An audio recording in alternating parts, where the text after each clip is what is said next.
사랑하는 행복한 교회 성도 여러분, 오늘은 2022년 2월 15일 화요일입니다. 예수님의 죽음이 이제는 임박했습니다.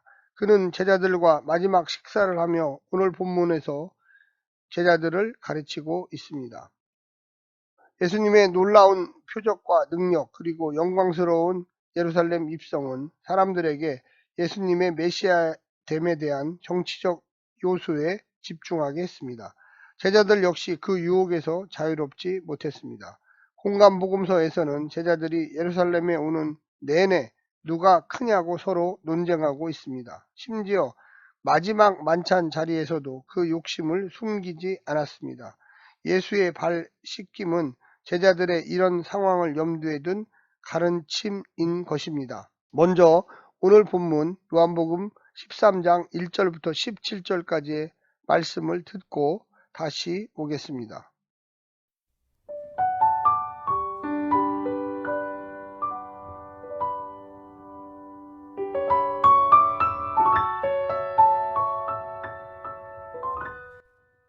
요한복음 13장 6월절 전에 예수께서 자기가 세상을 떠나 아버지께로 돌아가실 때가 이른 줄 아시고 세상에 있는 자기 사람들을 사랑하시되 끝까지 사랑하시니라. 마귀가 벌써 시몬의 아들 가룟 유다의 마음에 예수를 팔려는 생각을 넣었더라. 저녁 먹는 중 예수는 아버지께서 모든 것을 자기 손에 맡기신 것과 또 자기가 하나님께로부터 오셨다가 하나님께로 돌아가실 것을 아시고 저녁 잡수시던 자리에서 일어나 겉옷을 벗고 수건을 가져다가 허리에 두르시고 이에 대야에 물을 떠서 제자들의 발을 씻으시고 그 두르신 수건으로 닦기를 시작하여 시몬 베드로에게 이르시니 베드로가 이르되 주여 주께서 내 발을 씻으시나이까. 예수께서 대답하여 이르시되 내가 하는 것을 내가 지금은 알지 못하나 이후에는 알리라. 베드로가 이르되 내 발을 절대로 씻지 못하시리이다. 예수께서 대답하시되 내가 너를 씻어주지 아니하면 내가 나와 상관이 없느니라. 시몬 베드로가 이르되 주여 내 발뿐 아니라 손과 머리도 씻어 주옵소서. 예수께서 이르시되 이미 목욕한 자는 발밖에 씻을 필요가 없느니라. 온몸이 깨끗하니라. 너희가 깨끗하나 다는 아니니라 하시니 이는 자기를 팔 자가 누구인지 아시니라. 그러므로 다는 깨끗하지 아니하다 하시니라. 그들의 발을 씻으신 후에 옷을 입으시고 다시 앉아 그들에게 이르시되 내가 너희에게 행한 것을 너희가 아느냐. 너희가 나를 선생이라 또는 주라 하니 너희 말이 옳도다. 내가 그러하다. 내가 주와 또는 선생이 되어 너희 발을 씻었으니 너희도 서로 발을 씻어주는 것이 옳으니라. 내가 너희에게 행한 것 같이 너희도 행하게 하려 하여 오늘 보였노라. 내가 진실로 진실로 너희에게 이르노니 종이 주인보다 크지 못하고 보냄을 받은 자가 보낸 자보다 크지 못하나니 너희가 이것을 알고 행하면 복이 있으리라.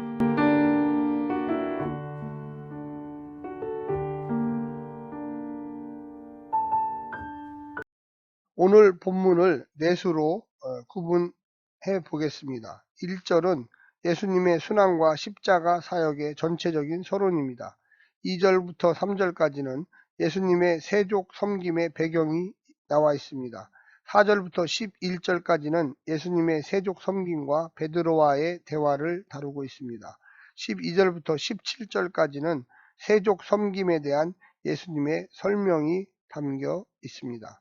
오늘 본문을 세 부분으로 구분을 한다면 사랑하시는 예수님과 배반하는 유다 첫 번째입니다. 예수님은 제자들이 자신을 결정적인 순간에 떠날 것을 아셨습니다. 그 중에 자신을 배반할 제자도 있다는 것도 아셨습니다. 아셨지만 사랑하셨고 변함없이 끝까지 사랑했습니다. 돌아가시는 그날까지 사랑하셨습니다. 하지만 그 사랑이 유다의 배반을 막지는 못했습니다. 강제로 할 수 있는 일이 아니기 때문입니다. 우리에게는 두 가지 선택밖에 없는 것입니다. 하나님을 사랑하기 위해서 세상을 배반하든지 세상을 사랑하기 위해서 예수님을 배반하든지 둘 중 하나만 선택할 수 있습니다. 두 번째는 예수님의 발 씻어 주시는 섬김입니다. 제자들을 향한 예수님의 끝까지의 사랑이 제자들의 발을 씻어 주시는 것으로 표현되었습니다. 종이 하는 일을 주인이 하고 있습니다. 이것이 십자가에서 표현될 섬김의 사랑입니다. 베드로는 거절했지만 예수님은 이 섬김을 받는 사랑을 수용할 때 예수님 자신과 베드로가 상관이 있는 관계가 된다고 이야기하십니다. 예수님을 믿는 것은 예수님의 사랑을 믿고 수용하는 일입니다. 예수님의 사랑에 섬김이 없다면 살 수 없는 존재가 우리인 것을 인정할 때 우리는 예수 없는 인생, 우리가 주인 되는 인생을 감히 꿈꾸지 않게 됩니다. 마지막으로 세 번째, 제자들에게 요구된 상호 섬김입니다. 예수님이 우리에게 보여주신 섬김의 사랑은 남을 살리는 사랑일 뿐만이 아니라 내가 사는 사랑입니다. 섬김의 사랑으로 우리는 살고 살리는 것입니다. 그렇다면 이제 예수님의 제자들도 스승님처럼 섬김의 사랑을 하는 존재여야만 하겠습니다. 가장 높은 주인이 가장 낮은 자리에서 목숨을 바쳐 우리를 섬기셨으니 우리가 남을 섬기는 것은 너무나 당연합니다. 우리는 감히 갚을 수 없는 사랑을 받았기 때문입니다. 섬김의 사랑으로 이 나라를 섬겨줄 자는 누구이겠습니까? 3월 9일에 대통령 선거가 있습니다. 우리 신앙인들은 한국 사회를 다음 5년간 이끌어갈 지도자를 위해서 기도해야만 하겠습니다. 조금이라도 성서의 뜻에 가까운 사람에게 투표를 하십시오.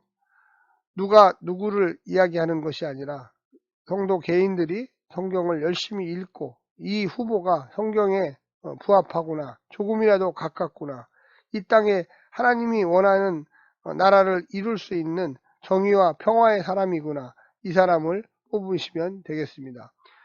우리는 이 땅에 살면서 여러 가지 선택을 해야 합니다. 그때마다 우리는 물어야 합니다. 과연 이 사람이 얼마큼 예수님과 닮아 있을까? 사랑하는 성도님들, 오늘 하루도 승리하십시오. 샬롬.